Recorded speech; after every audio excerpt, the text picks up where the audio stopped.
Good morning student. आज हम शुरू करते हैं माता के का अंचल जो था उसके आगे के क्वेश्चन आंसर्स। पिछली वीडियो में हमने क्वेश्चन नंबर 5 तक यहाँ पे किया था। आज हम क्वेश्चन नंबर 6 से कराएंगे। ये होगा माता का अंचल भाग 2। तो स्टूडेंट, वीडियो शुरू करने से पहले एक बात मैं आपसे और कहती हूँ कि आप मेरे चैनल को देखते हो, क्वेश्चन आंसर लाभ लेते हो, क्वेश्चन पढ़ते हो, क्वेश्चन आंसर्स करते हो, लेकिन बच्चों उसके साथ साथ वीडियो को लाइक करो, शेयर करो और सब्सक्राइब करो और मुझे कमेंट ज़रूर करो। मुझे ये बताओ कि आप किस किस जगह से हो, आप कौन से शहर से बिलोंग करते हो, आप कौन से स्कूल में पढ़ाई करते हो। ठीक है, अपने एक्सपीरियंस मेरे साथ शेयर करो जिससे कि आपका और मेरा जो है कांटेक्ट बना रहे। वीडियो को अगर आप सब्सक्राइब करते हैं तो मेरी आने वाली जो हर वीडियो है वो आपको मिलेगी। मैं यहाँ पर आपको परीक्षा की तैयारी करवा रही हूँ। तो देखो बच्चों, इस उपन्यास अंश में 30 के दशक की ग्राम्य संस्कृति का चित्रण है। आज की ग्रामीण संस्कृति में आपको किस तरह के परिवर्तन दिखाई देते हैं। ठीक है, तो इसका आंसर देखिए इस प्रकार है। 30 के दशक की ग्राम्य संस्कृति में आपसी भाईचारा, सहयोग और आपसी प्रेमता, बच्चे अपने परिवार के सदस्यों से अत्यंत घुले मिले रहते थे। गांव में बचपन से खेल खेल में ही वैसी सभी बातों को सिखाया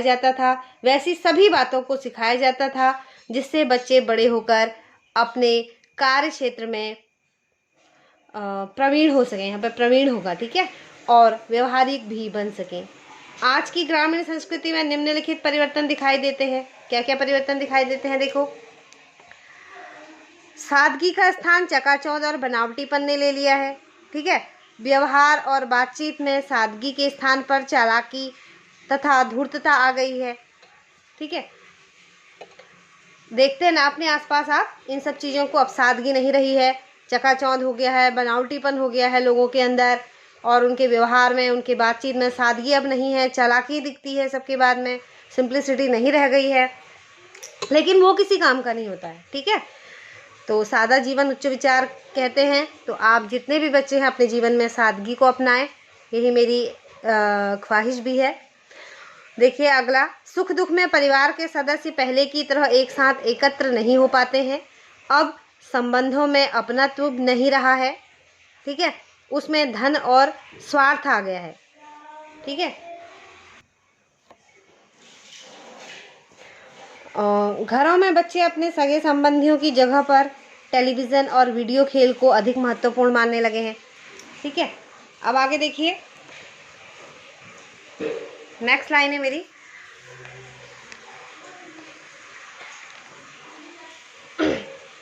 परिवार की परिभाषा परिवार के सभी सदस्य नहीं बल्कि मैं, मेरी पत्नी और मेरे बच्चे तक सीमित हो गई है।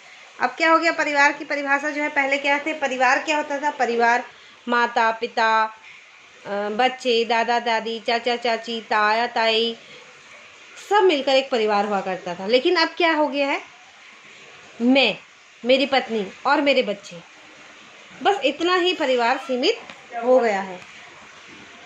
नेक्स्ट क्वेश्चन देखिए, पाठ पढ़ते पढ़ते आपको भी अपने माता पिता का लाड़ प्यार याद आ रहा होगा। अपनी इन भावनाओं को डायरी में अंकित कीजिए। तो देखिए, मुझे बचपन के वो दिन याद आ रहे हैं जब मैं 5-6 साल का था। इतना बड़ा होने पर भी मैं यही कोशिश करता था कि मुझे माँ या पिताजी की गोद मिले। मुझे बचपन की वो घटना भुलाए नहीं भूलती जब मैं अपने साथियों के साथ घूमता हुआ अपनी कॉलोनी से बाहर चला गया था और वापस आते समय अपने साथियों से अलग होकर रास्ता भूल गया था। आगे देखिए, बहुत देर तक मैं अपने घर और माता पिता को ढूंढता रहा। जब मुझे अपना घर नहीं मिला तो मैं एक पेड़ के नीचे बैठकर रोने लगा। बहुत देर बाद मुझे पिताजी दिखाई दिए जो मुझे ढूंढ रहे थे। पिताजी को देखते ही मैं उनकी ओर दौड़ा और उनकी गोद में जाकर छिप गया। पिताजी की आंखों से भी खुशी के आंसू निकलने लगे। कुछ देर बाद मैं घर पर था और माँ मुझे प्यार करती और रोती जा रही थी। ठीक है, तो ये बच्चों ने अपने जो बचपन की यादें थी उसके अकॉर्डिंग लिखा है। बच्चों आप जो है अपने अकॉर्डिंग उसको लिख सकते हैं। नेक्स्ट क्वेश्चन देखिए, यहाँ माता पिता का बच्चे के प्रति जो वात्सल्य व्यक्त हुआ है उसे अपने शब्दों में लिखिए। इसका उत्तर देखिए, निम्नलिखित घटनाएं माता पिता के वात्सल्य को व्यक्त करती हैं। भोलानाथ के पिता का सुबह सवेरे उठकर भोलानाथ को भी नहलाकर अपने साथ पूजा पर बैठा लेना और उसके माथे पर भभूत का तिलक लगा देना, उनका उसे प्यार से भोलानाथ कहकर पुकारना। नेक्स्ट देखिए, पिताजी द्वारा उसे अपने कंधों पर बिठाकर गंगा जी तक ले जाना, खेल खेल में कुश्ती लड़ना। पिताजी द्वारा भोलानाथ को अपने हाथ से फूल के एक कटोरे में गोरस और भात, गोरस यानी कि दूध और भात सानकर खिलाना, तथा माँ द्वारा तोता, मैना, कबूतर, हंस, मोर आदि के बनावटी नाम से कौर बनाकर खिलाना। माँ द्वारा भोलानाथ की चोटी गूंदना आदि। नेक्स्ट देखिए, सांप से डरकर भोलानाथ को कांपते देखकर पिताजी का तेजी से उसकी ओर आना तथा माँ का जोर से रो पड़ना। तो ये सब क्या है, यहाँ माता पिता का अपने बच्चे के लिए वात्सल्य, प्रेम उमड़ आया है। ठीक है, आगे देखिए क्वेश्चन नंबर 9, माता का अंचल शीर्षक की उपयुक्तता बताते हुए कोई अन्य शीर्षक दीजिए। तो देखिए हम इसको और क्या शीर्षक दे सकते हैं। किसी भी उपन्यास या कहानी का शीर्षक किसी घटना, पात्र, देश, काल या वातावरण पर आधारित होता है। माता का अंचल शीर्षक भी उपन्यास की घटना पर ही आधारित है। इस कहानी में माँ के अंचल की सार्थकता को समझाने का प्रयास किया गया है।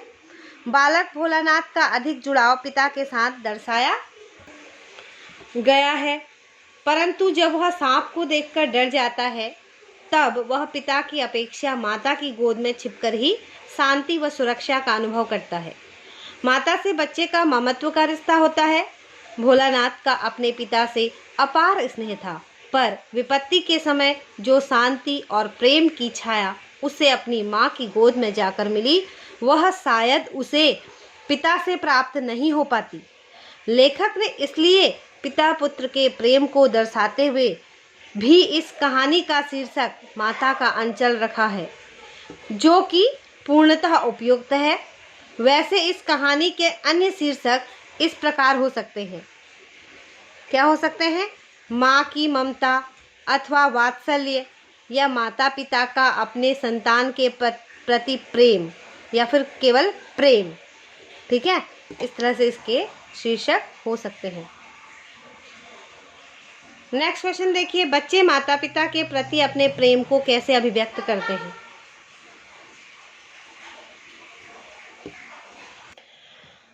तो नेक्स्ट क्वेश्चन हमारा है, बच्चे माता पिता के प्रति अपने प्रेम को कैसे अभिव्यक्त करते हैं? तो इसका आंसर आइए हम देते हैं। बच्चे माता पिता के प्रति अपने प्रेम को निम्न प्रकार से अभिव्यक्त करते हैं। बच्चे कई बार रूठकर दूर चले जाते हैं और पास नहीं आते, तब माता पिता को अनुनय विनय कर उन्हें मनाना पड़ता है। बच्चे अपनी माता की गोद में छिप जाते हैं और बाहर निकलने को तैयार नहीं होते। पिताजी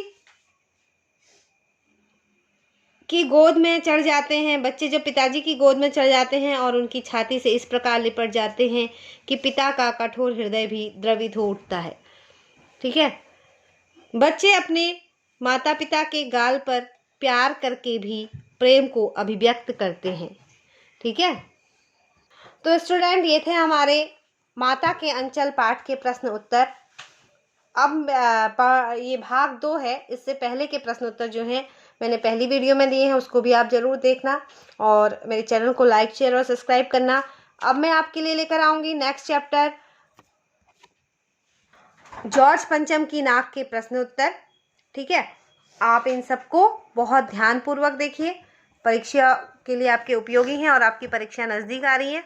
तो मैंने जितने भी वीडियोस बनाई हैं आपके हिंदी की कक्षाओं की, वो आप सारी वीडियोस आप देखिए, और जब सारी वीडियोस देखेंगे, जब पहले से आप तैयारी करेंगे, तो अब ज़रूर आप सफलता को प्राप्त होंगे। अब आपके पास कुछ ही दिन बचे हैं, तो बच्चों बहुत ध्यानपूर्वक आप इन वीडियोस को देखें। ठीक है, मिलते हैं अगली वीडियो में।